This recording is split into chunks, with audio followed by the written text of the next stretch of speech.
Hi guys! Welcome to my YouTube channel, Chris Faustino Vlog. So for today's vlog, gagawa tayo ng pizza roll, homemade pizza roll. Before kasi, gumagawa din talaga ako nito. Then binebenta ko 130 per tub, 8 pieces ang laman.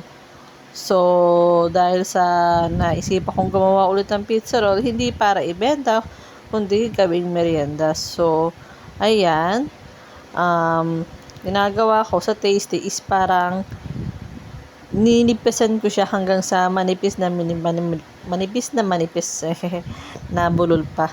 So ayun, dahil sa wala akong roller, ang gamit ko bote na Mamacitas oyster sauce. So ayan yung pinampipiga ko para maging manipis ang tasty. So ayan, roll lang ng roll hanggang sa makuha mo ang tamang nipis niya. Ang gamit ko palang tasty rito is yung mumurahing tasty lang. Hindi ko na kailangan gumamit pa o bumili ng mga gardenia o ano. Simpleng tasty lang. So, ngayon, magbabasta tayo ng palaman. So, yung binasta kong palaman para sa pizza roll, yan, tomato sauce or pizza sauce. Then, lalagyan mo ng ham, cheese.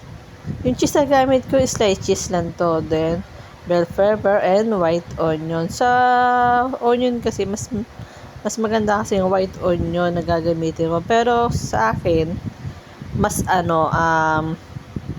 masarap ang red onion. Dahil sa wala kaming red onion, talagang white onion ang ginamit ko. So, ayan. Bawat bread is nilalagyan ko ng ham, cheese, bell pepper, and white onion. So, ganyan-ganyan lang. Ulit-ulitin lang hanggang sa matapos lahat. Then, i-roll mo siya. Don't worry, yung kamay ko malinis dyan. Nakakailang hugas na ako ng kamay. Dahil, maya-maya basa ako. So, sabay sabon na rin. So, huwag kayong mag-alala. Malinis yung kamay na yan. Hindi lang halata.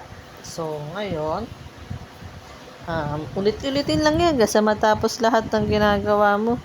After naman niya, mabubusog ka na lang pag natapos na.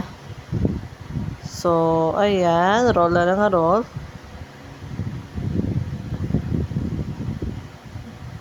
Then, after mo namang i-roll yan, mamaya may gagawin ka pa eh.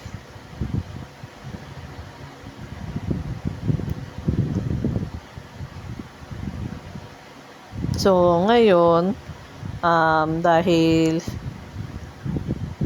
naisipan kong gumawa ulit ng pizza roll pang merienda, syempre, hindi na naman din ako kakain nito, kundi pamilya ko rin.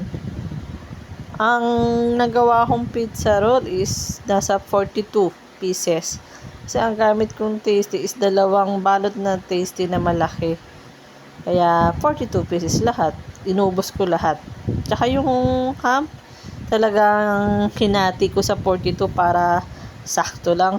Hindi ko kulangin sa ham. So, dahil ayan, ayan, na sisira yung gawa ko at tatapon na yung pero okay lang din naman. So, after nya mag-ano na tayo, ay didip natin sa egg, breadcrumbs, and cornstarch. Ang gamit kong cornstarch dyan is yung purong cornstarch talaga, hindi yung medyo ano-anong cornstarch. Mas maganda kasi cornstarch tsaka kesa sa sa flour. So, ayan. So, una is gagawin mo lang is i-roll mo lang muna siya sa flour o cornstarch. Then, next, egg. Then, after ng breadcrumbs. So, paulit-ulit lang na ganang gagawin mo. Paikot-ikutin mo lang yung tasty na ginawa mo na may palaman, cornstarch, egg, and breadcrumbs. So, ngayon, is may kasama ako dyan gumagawa, yung pamangkin ko. Yan, tutulong daw siya. So, talagang pinatulong ko na at anong oras na pagod na ako nang matapos agad. So, siya yung nagdidip ngayon sa cornstarch, then egg. Ako yung sa breadcrumbs. So, continuous lang.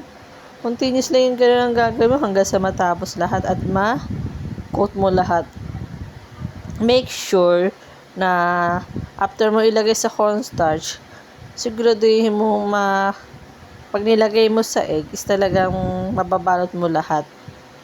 Then, ayan, nakabasta na at pipirito na tayo.